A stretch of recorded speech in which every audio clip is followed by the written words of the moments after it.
In this video, I'm going to show you how to create a floor plan just using paper and pencil. You're going to create a floor plan of your house, and then eventually you're going to create a floor plan of your dream house.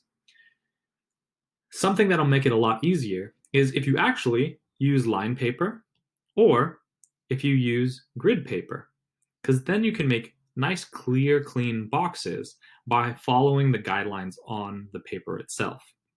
If you don't have either of those, it's fine if you just use plain paper.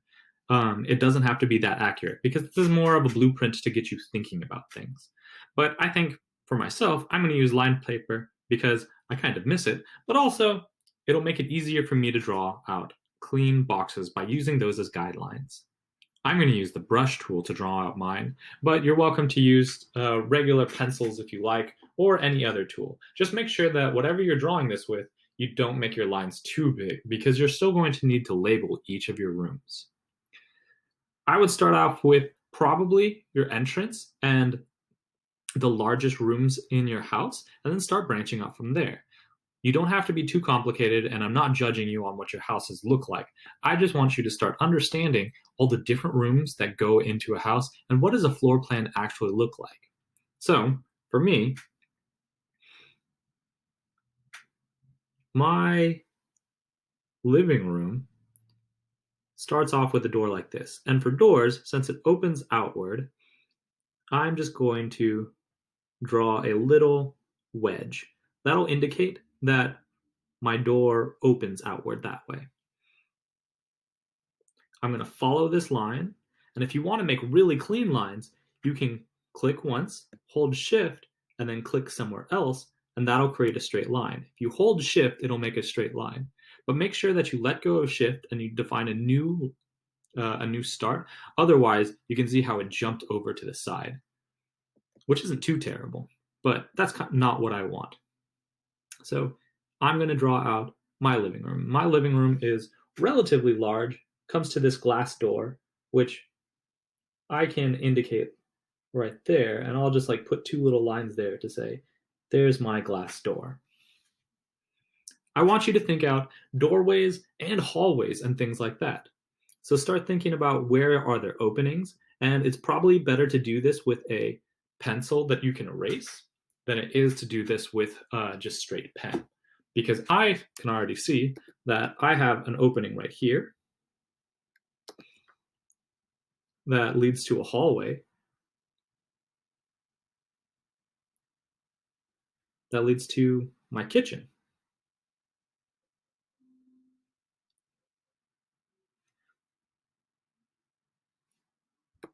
And I need to erase out a little bit of space right there for my kitchen. You don't need to put in any of the furniture. I just want to see the rooms, and I want you to see that you label those things. So I'll put,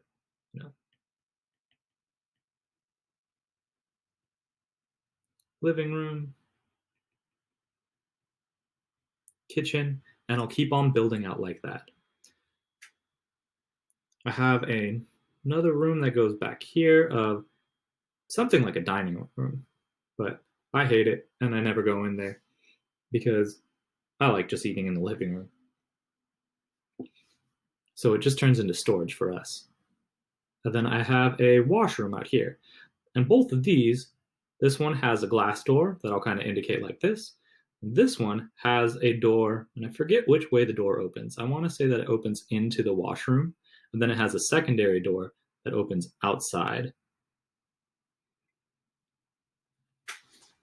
And that's our laundry room.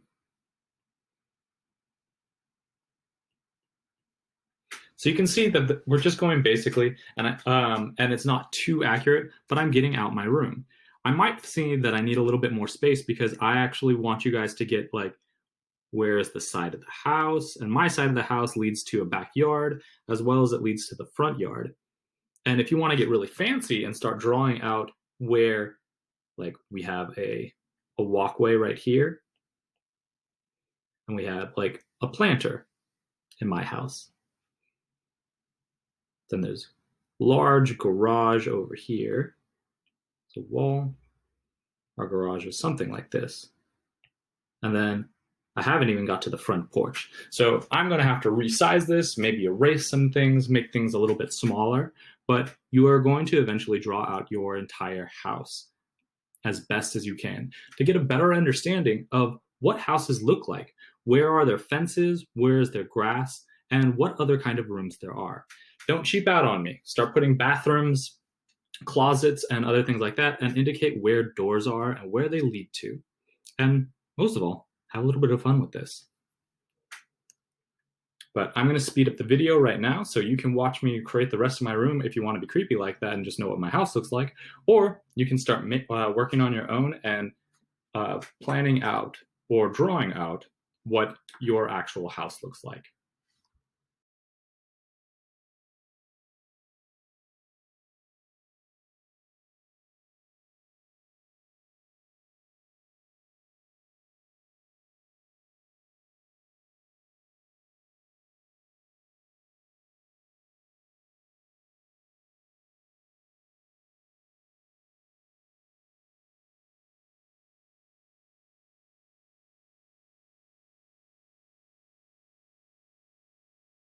So there we go.